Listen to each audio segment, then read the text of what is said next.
যখন দাক্ষিণাত্যে মহাপ্রভু গিয়েছিলেন, তখন কুষ্টি বাসুদেব নামক একটি বিপ্র কুষ্টি বাসুদেবের সঙ্গে তার সাক্ষাৎ হয়েছিল।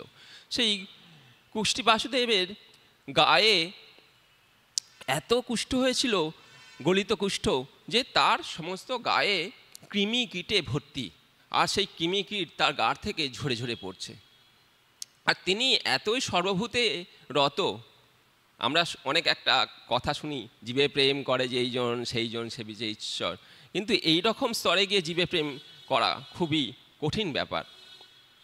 তার গায়ের থেকে যে কৃমিগুলো খসে পড়ছে, তারা খাদ্যাভাবে বা তাদের প্রকৃত স্থানে অভাবে তারা মারা পড়বে, সেই জ্ঞান করে তিনি সেই কৃমিগুলোকে তুলে আবার নিজের সেই গলিত কুষ্ঠের মধ্যে স্থাপন করে দিচ্ছেন, যাতে তারা না খেয়ে বা একটা বিষম পরিস্থিতিতে গিয়ে মৃত্যুর সম্মুখীন না হয়। তাহলে এই রকম একটি ব্যক্তি, যার গা ভর্তি গলিত কুষ্ঠ, তার স্নানই বা কী, স্নান করলে তার শুচিতাই বা কী, আর স্নান না করা অবস্থায় তার অশুচিতাই বা কী। হ্যাঁ, স্নান করলেও সে অশুচি বিবেচিত হতে পারে।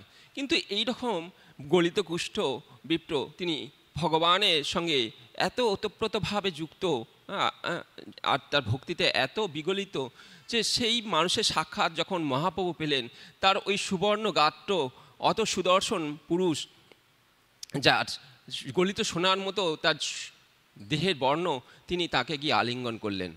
হ্যাঁ, তো তিনি বিবেচনা করলেন না ব্রাহ্মণ বাহ্যিকভাবে সূচি কি অসুচি, তার অন্তরটা এতই সূচি ছিল যে তাকে আলিঙ্গন করতে বা কৃপা করতে মহাপ্রভুর এতটুকু বাধেনি। তো ভগবানও এইরকম বাহ্যিক সূচির থেকেও আন্তরিক সূচিতাই তার কাছে বেশি প্রাধান্য। আমরা বাহ্যিক হয়তো অনেকভাবে অনেক ড্রেসিং করে সূচিতা প্রদর্শন করতে পারি, আন্তরিক সূচিতাটা বড় প্রয়োজনীয়।